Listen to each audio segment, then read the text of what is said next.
Well, good morning, everybody.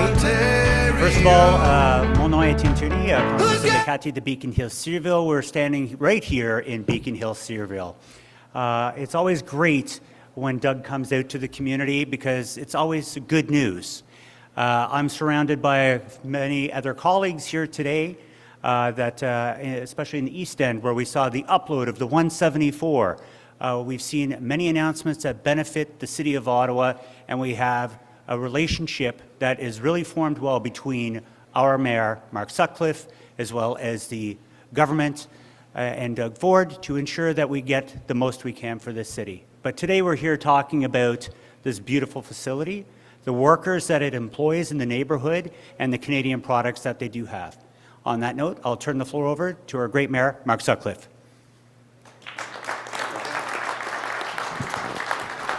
Thank you, Tim. Bonjour tout le monde.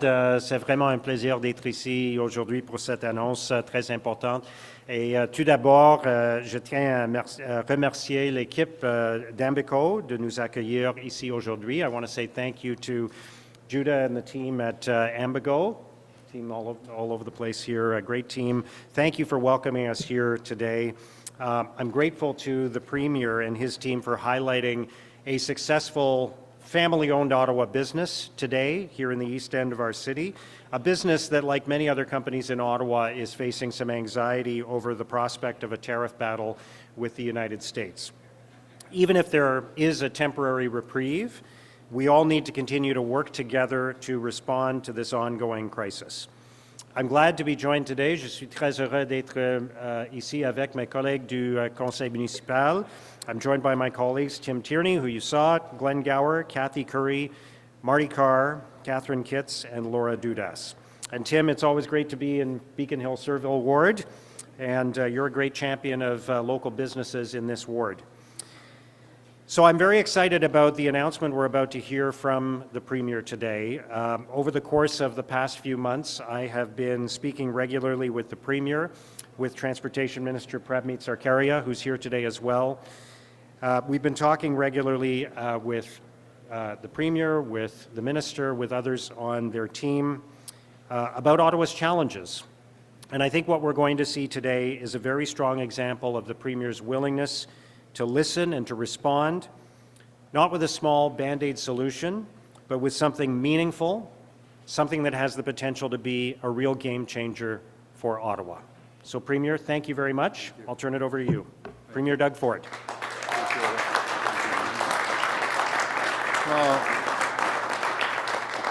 Well, thank you so much, everyone, and I'm thrilled to be in Ottawa, and thank you to the amazing team at Ambico and Tim. You're doing great. Everyone here is actually incredible. This is what I'm talking about supporting Ontario-made products. You know, you look at these doors that they make. They're not regular doors. They're like explosion-proof steel doors and every type of door you can think of for security in buildings.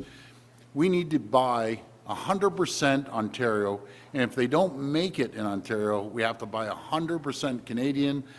Pass that message on, and I'm so glad that the municipalities are going to follow suit. There's 444 municipalities, and I'll guarantee you all 444 buy doors like they make right here at Ambico. And thank you, Mayor. You know, the Mayor and I have had an incredible relationship for a long time, since the day he's been elected. And I want to thank you for being an absolute champion for the city and for being such a great partner. But you can't do anything if you're mayor or you're premier without your colleagues and the city councillors here. They've helped out so much, move things along. So I know I remind them every single time. I always say, I walked a mile in your shoes. When in politics, city councillor is probably one of the toughest jobs out there. You're on the front doors. And I told them, I keep forgetting I'm not a city councillor because I still go to people's doors. But I'm really excited to be here today to talk about the future of that partnership, to talk about the future of this great city. I also brought incredible candidates that are, God willing, going to be representing Ottawa down in Park. I just want to acknowledge them as well. I call it the team of champions, and headed up by Prab. He was doing such a great job as Minister of Transportation, and we look forward to getting back to that situation. Before I do, I want to just touch on last night's developments, because we got some really good news yesterday. President Trump has paused his tariffs, as you heard. We've averted an absolute disaster, at least for now. And when I say a disaster, you know, I get a lot of messages. I think last time I checked, I'm up to 2,643 messages on my phone, and I apologize, I can't get back to everyone, but all sorts of different messages. But folks, I can't stress how important this is to make sure we negotiate fairly and just get a deal. We have more time for more negotiations and more time for cooler heads to prevail. I want to thank the countless workers, the union leaders that have helped out, the businesses, and everyday proud Canadians, everyone who rallied together to make this happen. But make no mistake, Canada and Ontario continue to stare down the threat of tariffs. Whether it's tomorrow, in a month, or a year from now, President Trump will continue to use the threat of tariffs to get what he wants. We are already feeling the impact. Uncertainty around, not here in just Canada and Ontario, but in the U.S. I talked to a lot of people down in the U.S., and you saw the market, you know, it tanked and then it went back up, still lost about 150 points, but nothing is worse than uncertainty. So today, the only thing that's certain is uncertainty for the next 30 days. So as long as our trading relationship with our largest trading partner is up in the air, we'll continue to see potential projects sit frozen. With projects already underway being put at risk, Canada and the U.S. need to remain united. We need to remain focused on the real trade war we're fighting, and that's with China. China is hijacking global supply chains, using Mexico as a backdoor into American and Canadian markets, undercutting our workers. If the U.S. and Canada want to win, we need to fight together, not each other. If Ontario wants to win, we need to protect our economy. We need to protect Ottawa's economy. In March 2024, I was honored to stand with Mayor Sutcliffe to announce a new deal for Ottawa. This was a historic moment that delivered real support for our nation's capital, Ontario's second largest city, the economic hub for Eastern Ontario. Uploading Highway 174 with $56 million in immediate funding for its repair and upgrade, $181 million for highways and transit, including building a new interchange at 416 and Barnsdale Road, and $50 million to repair and upgrade rural roads, and $48 million to enhance public safety, including on public transit and in the Byward Market. Today, I'm thrilled to announce again, standing with Mayor Sutcliffe for another historic announcement and their council. With the threat of President Trump's tariffs continuing to loom over Ontario, it's never been more important to invest in our economy, support taxpayers, and keep costs down for hardworking families. That's why a re-elected PC government will upload the Ottawa LRT. Yeah. Absolutely. That's good.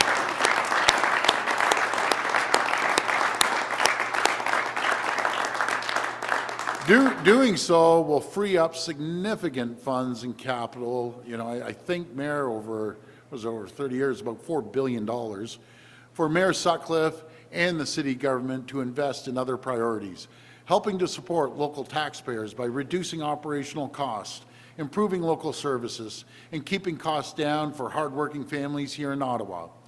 This will be more important than ever as the LRT project completes Stage 2 and begin Stage 3 expansion into more communities across the region. Friends, this is about supporting the City of Ottawa. It's about supporting local taxpayers. It's about supporting commuters. It's about supporting economic growth. This is about protecting Ontario, protecting Ottawa. With your support, with a strong, stable 4-year mandate that outlives and outlasts the Trump administration, we will navigate this period of economic uncertainty. We will stare down the threat of Trump's tariffs, and do whatever it takes, whatever is necessary to protect Ontario, our workers, businesses, and communities. Because make no mistake, the threat of tariffs is still very real. Mark my words, President Trump is on a mission. He wants to take Ontario's auto jobs and send them to Michigan and North Carolina. Those are his words, and many other jobs. He says America doesn't need anything Canada has. Those are his words. He wants to use economic force to get his way. Again, those are his words. For now, President Trump's tariffs are on hold for 30 days. He's going to use that time to renegotiate our entire trade agreement. Given the chance, he's going to use every day he's in office to undermine our economy, to benefit his own.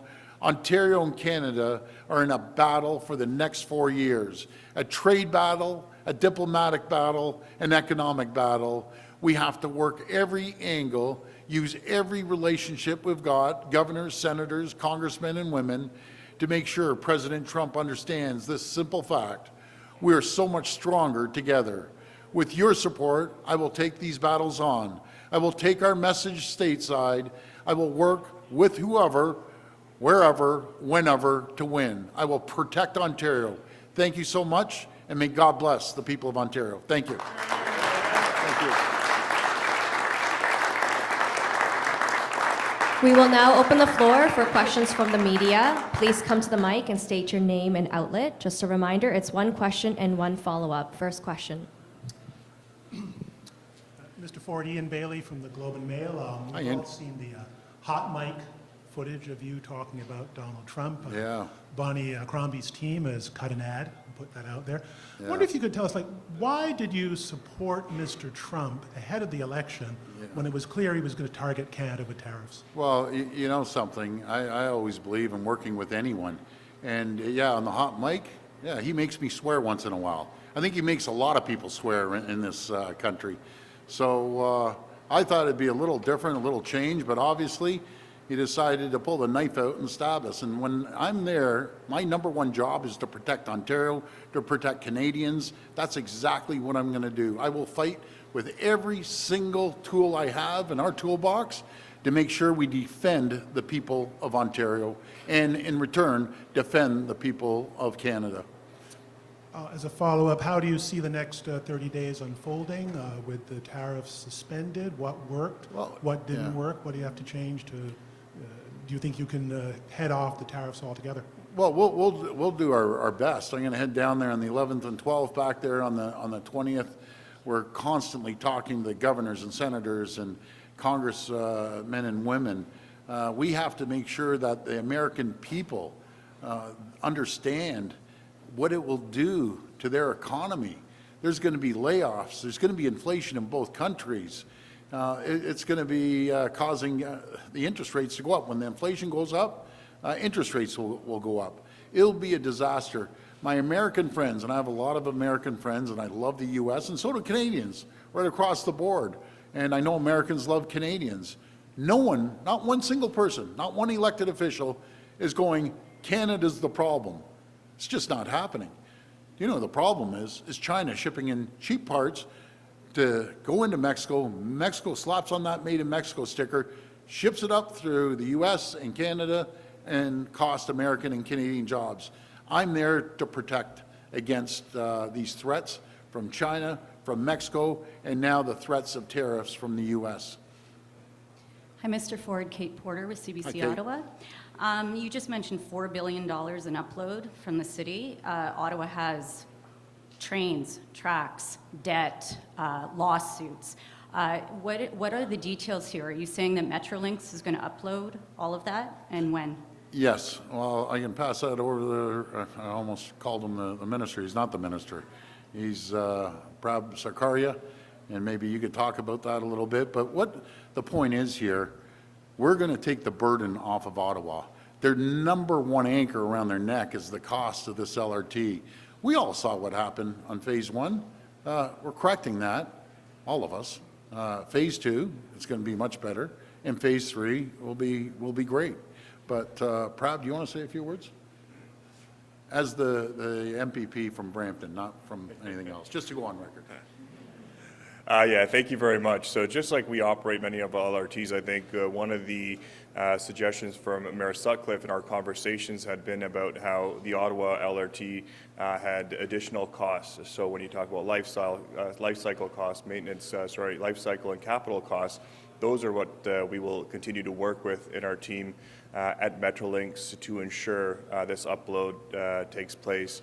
And as the Premier said, this is about taking that burden off the city, and so we will work very, very closely with them to ensure that happens and deliver and help deliver that better transit options for the city. I think it's a big day for transit. It's a big day for the City of Ottawa. We want to be there hand in hand supporting that and ensuring that we can get that service delivered. Sorry, just clarity though, are you suggesting like OC Transpo keeps running everything as happens in Toronto when you take over the assets and all of our lawsuits and our debt payments and all of that? Yeah, so OC Transpo would ideally still operate it, just like we have on our lines in Toronto as well. So we keep that Ottawa element and also continue to build upon that with our expertise at Metrolinx, but ultimately taking that burden off the city with respect to the costs that they are seeing with it. So it's a win-win for everybody. We'll bring in our expertise. It's a great day for transit in Ottawa, and we want to continue building on the success along with the Ottawa New Deal on our investments in roads and the uploads of the highways as well. So we look forward to working on that and to bringing that forward with the Mayor and the OC Transpo team. Neville Hunt with the Community Voice newspaper Hi, in Neville. Canada. I've asked you questions about the Canada Lakes Golf Course before, but you said that with the case before the courts, you couldn't comment. The Ontario Court of Appeal has ruled that Club Link can build homes on the Canada Lakes Golf Course lands. It's no longer before the courts. When Club Link wanted to build homes on the Glen Abbey Golf Course, your government stepped in and with one phone call got the plans stopped. Will you act to prevent development of the Canada lands that were to remain green in perpetuity? Well, I'd have to dig into that. Thanks for informing me. It's gone through the courts, but well, I'll look into that.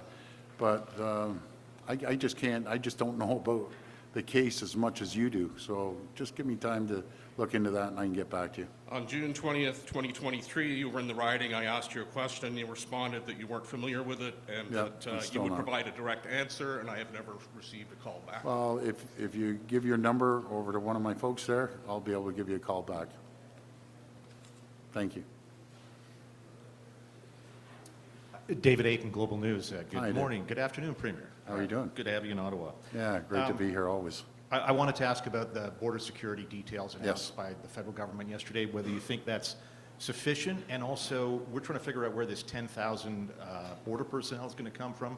I wonder if it might be OPP personnel perhaps will be part of this calculation. Give me your thoughts about that border security. Well, I think we've always put that in the window over the last 3 or 4 weeks. The federal government is coming out, investing $1.3 billion, and that's buying more helicopters, more boots on the ground, hiring more CBSA officers, and working collaboratively with the DEA and the U.S. Border Security, with the RCMP. Here, the OPP have over 200 officers ready to go, as well as drones and our helicopters and boot patrol, ATV patrol. So we're going to tighten that border up until it squeaks. But it works on both sides of the border, by the way. And I've mentioned this in a couple of newscasts down in the U.S. Yeah, I've been on the PM for a long time about tightening up the border. We are tightening up the border. When President Trump says he needs the border tightened up, we acted immediately, and we're going to continue act immediately. But let's keep in mind, which I've said to the U.S., and I'll say that, I've said it to the elected officials, it works two ways. We've seen over 25,000 kilos of cocaine, heroin, opioids come across from our southern border into Canada. We've seen illegal guns at 95% of these heinous crimes that are committed not just in Ottawa, in Toronto, the outlying region, they're all coming from the U.S. So in saying all that, we have to work together. And we have been working together. I met with the DEA. We've met with the Border Patrol. We met with our OPP and RCMP, and everyone's pitching in. That's the way it should work. It's not one-sided here. And I don't know if you had a chance to watch the president in the Oval Office yesterday afternoon. He made a lot of comments, one of which was, I'd like to see Canada become our 51st state. And that's a direct quote. How can we sit down and negotiate with somebody who's got that in the back of his head? Is that wise? And he's broken CUSMA. He was about to violate all sorts of terms of CUSMA. How can we trust this guy? Yeah, it's very simple. Canada's not for sale. That's off the table right there. And I can't control what the president says. I don't think too many people can. But in saying that, he has some really smart people around him. And anyone who thinks Donald Trump is not a smart negotiator, he's a negotiator, trust me. You don't become president twice and run a big business without being a super smart negotiator. But it's about working together and explaining to the American people. That's where the pressure comes. The pressure comes from the senators, the governors, the congresswomen and men that are getting calls from their constituents, shouting up and down and screaming.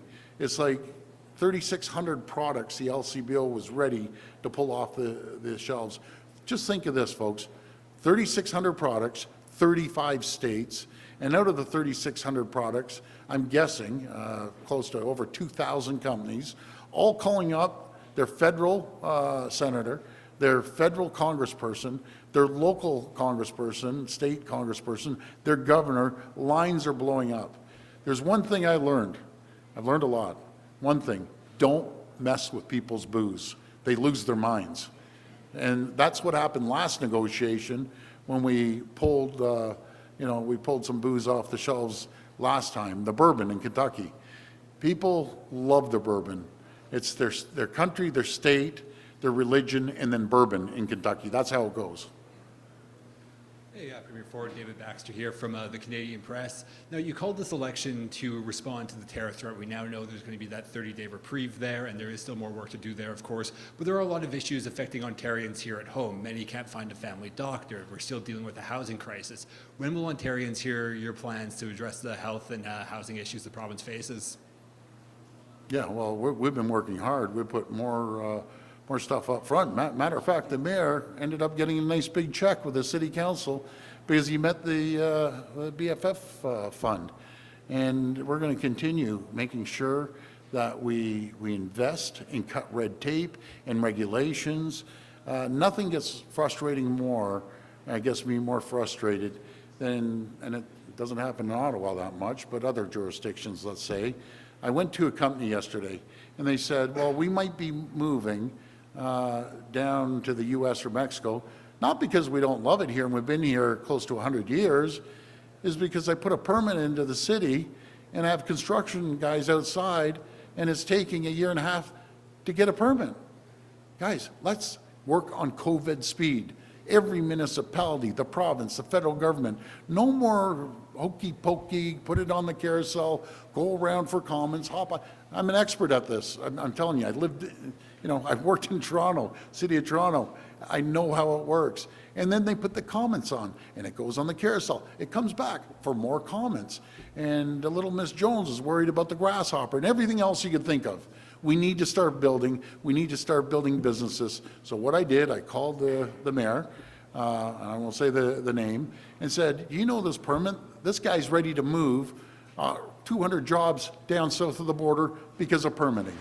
So we have to move quick, no matter if it's this or building pipelines across our country or getting shovels in the ground for critical minerals. Do you hear what President Trump says? Invest $1 billion and we're waiving everything. You're going to get shovels in the ground. This is what we're competing against. The rules have changed now here in Ontario and Canada. We have to start moving, or guess what? They'll chew us up and spit us out in about 3 seconds. We have the brightest, most capable people in the world. We have the greatest nation, the greatest sub-sovereign nation right here in Ontario. Let's pull together, let's get our act together, start approving permits and approvals across the board, no matter if it's municipal or provincial. Yeah, I want to pick up on something you said to Ian Bailey's first question about the hot mic moment there. Yeah. You said you thought Trump would be different this time around. He did campaign on tariffs once again. In his first administration, he hit Canada with steel and aluminum tariffs. That's right. What were you expecting specifically that was going to be different about Trump when he didn't make bones about it? Tariffs were coming. Yeah, like I said, I can work with anyone. I don't care who it is. I think I've proved it to the country, no matter if it's Liberal government or in Toronto, an NDP government or anyone. I just thought things might be a little different. We experienced 5 or 6 weeks of tariffs last time. I appreciate the federal government getting me involved down there. And what changed it is when we started to go after their bourbon. Honest, that's what happened. And I thought, okay, we're going to move forward. The economy's good. I believe in people that want to put money back into people's pockets. I believe in elected officials, no matter what stripe, lowering taxes on people and on businesses. That's economics 101. Put money into people's pockets and businesses right here. Right here. They're going to reinvest it in their people, technology, into their facility. But I'll tell you one thing, President Trump's not getting a Christmas card anytime soon, to say the least. And I'll do everything I can, mark my words, everything I can to protect Ontario jobs, people, communities, and businesses. Mr. Ford, Mark McAllister from City News. Hi, Mark. I'm going to stick with the comments you made yesterday again. How many Ontario voters do you think supported the idea of Donald Trump getting elected? Oh, I don't know. You know what I mean? I know there's support across the country, but we aren't talking about that. I'm talking about the most serious situation this country has ever seen. I think it's even more serious than the pandemic. This is someone targeting Ontario. Do you know why he's targeting Ontario? Because we're an economic powerhouse now. He wouldn't be targeting Ontario 7 years ago. Matter of fact, they helped him. 300,000 jobs were chased out of the province. All we saw is taillights heading down to the U.S. along with companies. Not any longer. We've seen investments of $70 billion. I think in 23 that all of us, people like right here in Amico, created more jobs than all 50 U.S. states combined. Why?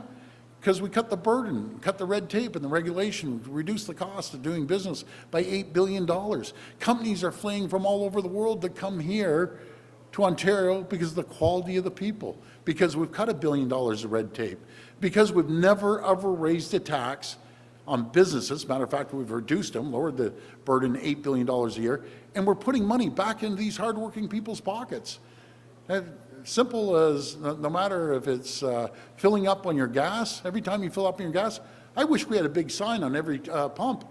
Because of the provincial government, the gas is 10.7 cents a litre cheaper than it would have been.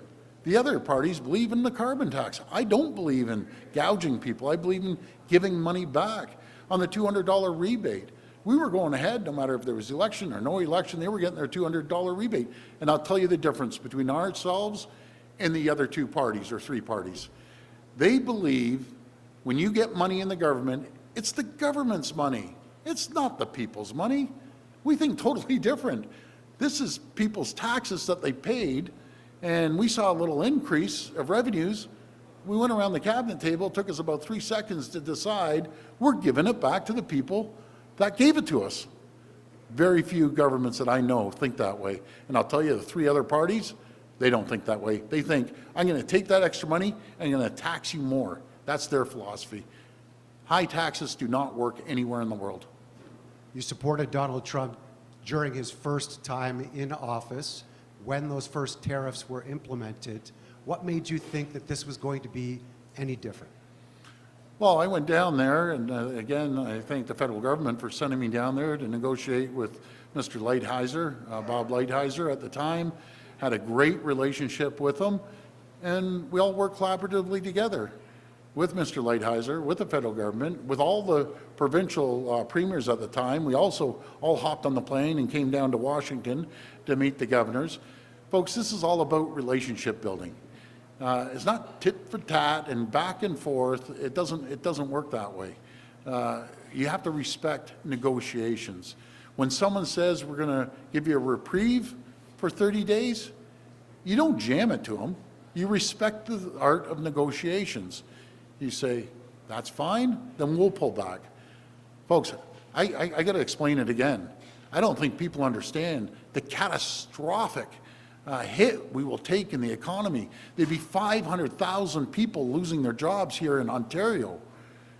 You negotiate fairly, and we're going to continue to negotiate fairly and honorably with respect on both sides of the border. We can be so much better if we stand together, if we're united together. We can build the AmCan fortress I keep talking about, And that's my goal.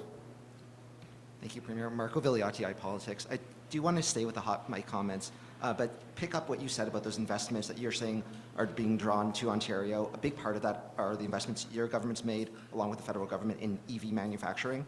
And while fair, President Trump didn't announce the 25% tariffs during the campaign, one thing he was very clear about was that he was going to dismantle the Biden government's EV subsidies program.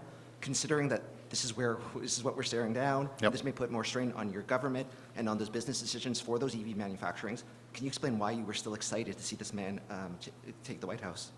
Well, again, I'll work with anyone. I think you guys are obsessed with that. I will work with anyone. And I think I've been very, very clear yesterday in my press conference how I feel about President Trump. In saying that, let's put personalities aside. This is about people's livelihoods. This is about not just Canadian livelihoods in Ontario, but this is about American livelihoods that are going to lose their jobs. They're going to feel the pain like they've never felt before. This is all part of negotiating, and anyone that has ever negotiated that's listening understands this. Again, you don't go and start attacking each other, and we got attacked unprovoked. We're sitting here thinking we have great neighbors, which we do, best in the world, in my opinion, and all of a sudden, he launches an economic war. And the whole world is watching us right now. Two of the closest friends in the world, cherished allies, been shoulder to shoulder, and all of a sudden he gets in, and not just a little attack, he wants a full-out economic war. That does not work. And hopefully we're going to continue communicating that message to the American people, continue to communicate that with the senators and the governors and congresspeople. Keep in mind, their system works differently than ours. Yes, he has presidential powers, but he has to get through Senate and he has to get through Congress. And two of his own senators came out publicly, and there's many that haven't come out publicly yet, that don't support this. They do not support attacking Canada. Simple as that. China's the problem, not Canada. And just as a follow-up, Premier, yesterday you doubled down saying on the need to remove internal trade barriers, saying we're in an economic war, and I know we have a temporary reprieve, but I just want to get, firstly, clarification. Is this still something that's a priority for this government? And sorry, just one other point. And I understand there's some things like certifications being recognized across jurisdictions, but there's some provisions you put in place to encourage businesses to buy Ontario products, for your government to choose from Ontario producers. Yes. Or would you consider expanding that to the entire country, considering that we may be facing this pressure, this tariff threat from the U.S.? Yeah, well, now that's a good question. So interprovincial trade barriers, we were just talking to Tim Houston. He's one of the premiers that's heading this up. We were just chatting this morning over text message. I'll be calling him after this. I say go full steam ahead. Like, this could add 50 to 100 billion to our GDP. This is good. Again, the games have changed, folks. In Canada, before, I've been trying to do this for 6 years with some other premiers. Barriers are up. Well, yeah, I'm all good to do this, but let's protect the bottle of wine that gets shipped from, that's just an example, but let's protect the bottle of wine from BC over to Ontario. We can do quicker and faster trade with 51 other countries in the world, including the U.S., than we can with, BC and Ontario, for example. It's ridiculous. We need to change things. If we want to survive, we want to be prosperous, the rules have to change. And I think everyone knows right across the country the rules have to change. Hi, Premier. Davis Legree with the Ottawa Compass. I wanted to stick with tariffs. They were paused yesterday after the Prime Minister and President Trump had a phone call. Yeah, thank you God. have called this election because you say you need a strong mandate to stand up to That's President right. Trump. What was your role in the negotiations that led to the pause in the tariffs yesterday? I'm not going to get deep into this. I can't. But I can tell you, I think everyone's seen me. I'm out there working the U.S. media, hitting probably 100 million people through all the different, be it CNN or Fox or NBC or Fox Business and so on and so forth. I'm on that phone constantly with governors and senators, pretty powerful senators, sitting on powerful committees, getting the message out that we don't want to do this. We don't want to fight. The whole world's watching two of the closest allies fight each other. That's not good. and it's not good for either country. Because the rest of those countries around the world, they're sitting back thinking, if they're going after their best and closest ally, they're coming after us next. That's exactly what they're thinking. And I'm hearing it from ambassadors, consul generals, and business people from around the world. This is not good. Uncertainty is not good for business. It's not good for communities and jobs. We need certainty. And we'll do everything we can to work, not only with our federal government, but the U.S. federal government as well. As he has his key people in place, we're going to be continuing communicating. But I think we had a very, I'm going to say we had an extremely strong voice in the decision yesterday. But we have to outlive and outlast Donald Trump for 4 years. That's what we need to do. And anyone who's as naive to think he's just going to roll over and, go to the White House and that's it. They don't know President Donald Trump, I'll tell you that. And switching gears real quickly, a question about local politics. Ottawa is one of the few areas where your party, your government, you guys haven't really had electoral success over the last couple of elections. Why do you think that is? Why hasn't your message resonated here in Ottawa? Well, let's see what happens in this election. We're pretty confident we'll have more seats than the other people. I'm going to be very blunt here. No government, I've been around for 3 decades, no government has shown Ottawa more love and more support and more help than we have. I can't remember a premier having a great relationship with a great mayor like we have. And even his lovely wife's cookies. I think he goes right to my stomach, that goes to my heart. And I actually like your wife a lot more than you, Mayor, but that's all right. But anyways, we just have a great relationship. The council's been great. It's collaborative. But man, have we shown a lot of love here. And I love it. Every time I come here, I think I tell everyone the story. From the day I was nominated, every trip I come here is just incredible. I get excited when they say I'm coming to Ottawa. I really do. Hi, Premier Annie-Rose Deschâtelet from Le Droit newspaper. Could we have your input on the federal proposition of a 6th bridge linking Gatineau and Ottawa? And what could it mean for the National Capital Region? We've been confirmed by Stephen McKinnon that you discussed this issue with Federal Minister Dominique LeBlanc. Minister LeBlanc told me about a bridge you were saying? Yeah, a 6th bridge between Gatineau and Ottawa. Okay, I can't remember that, but I'm all for infrastructure. And I have a great relationship with Minister LeBlanc, that's no longer the infrastructure minister.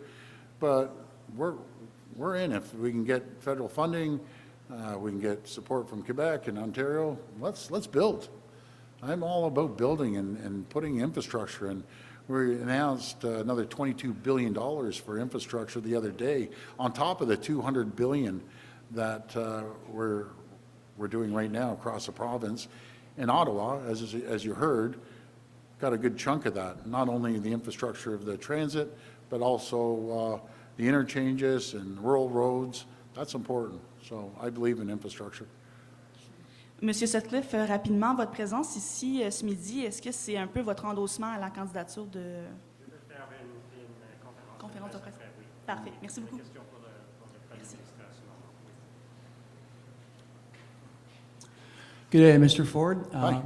I'm Charlie Pinkerton of the Trillium. Long time no see. Earlier today, NDP leader Marit Stiles said that she doesn't think Donald Trump is aware of who you are.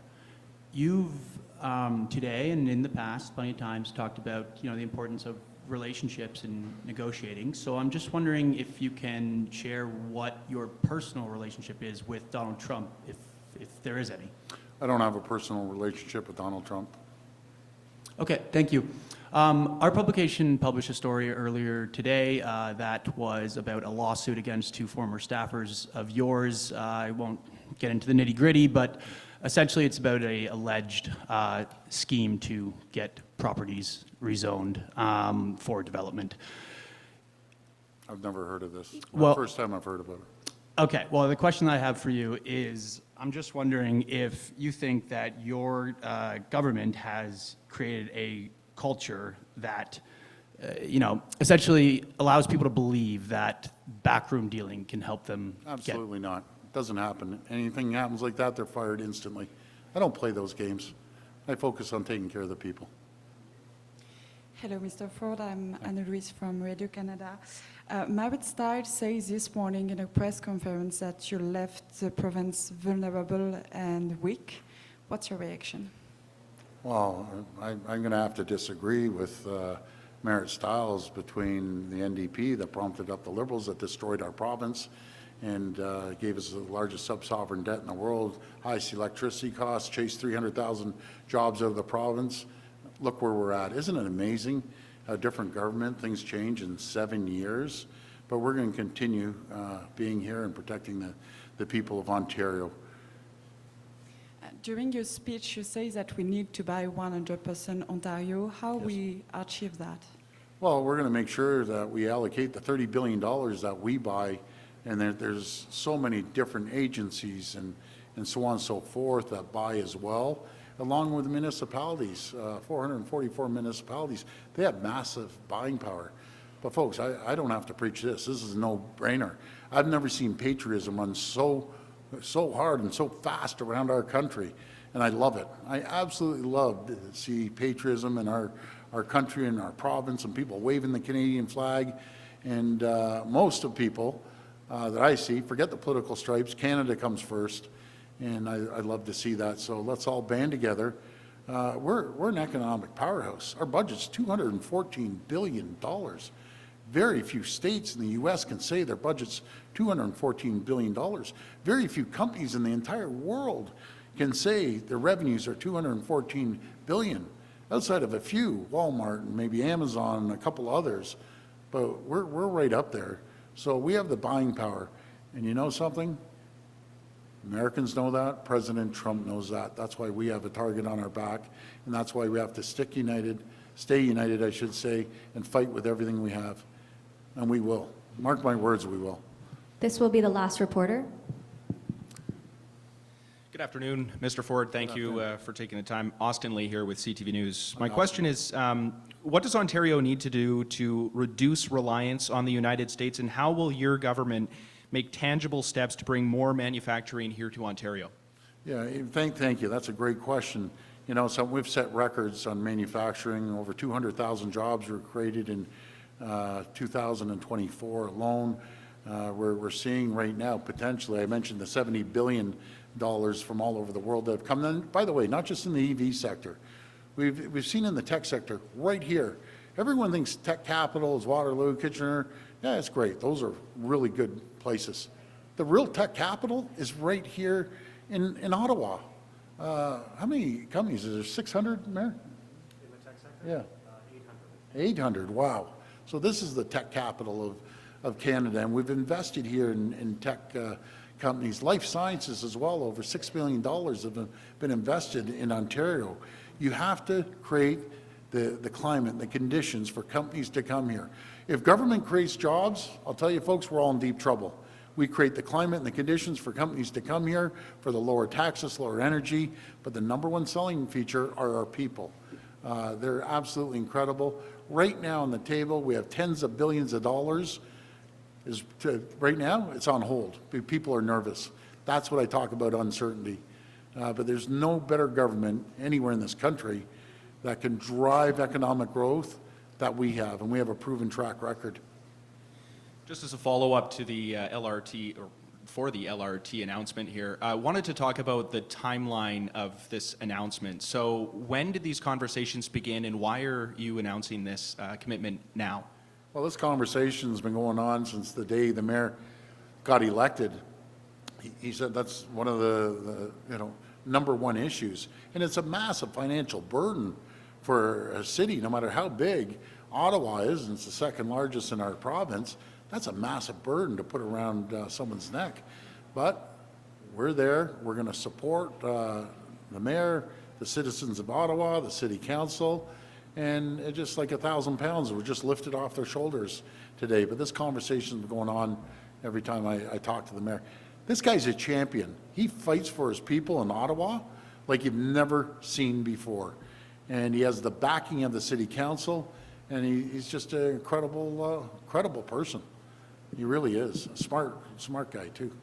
Very smart. Sorry, I keep calling you a guy. Sorry, Mayor. He's a smart mayor. Thank you. This concludes today's press conference. Okay, thanks, everyone. Thank you.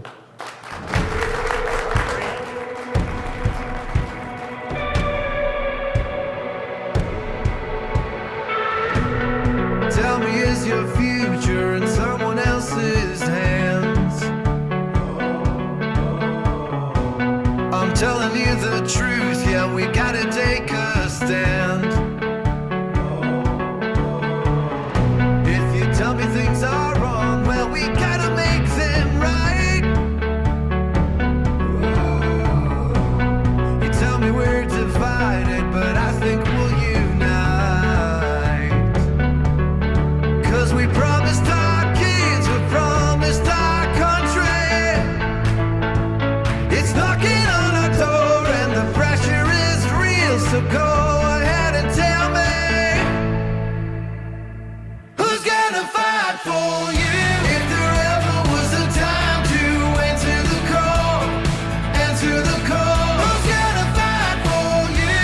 Together we can rise above it all, above it all. Who's gonna fight for you?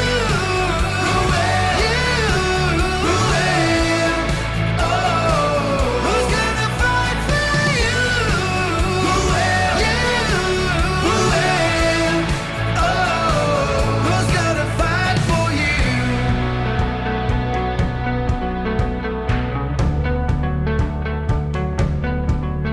From the Great Lakes to the Northern Shield, we're living strong and free. From the steel towns to the mining towns, the pride runs long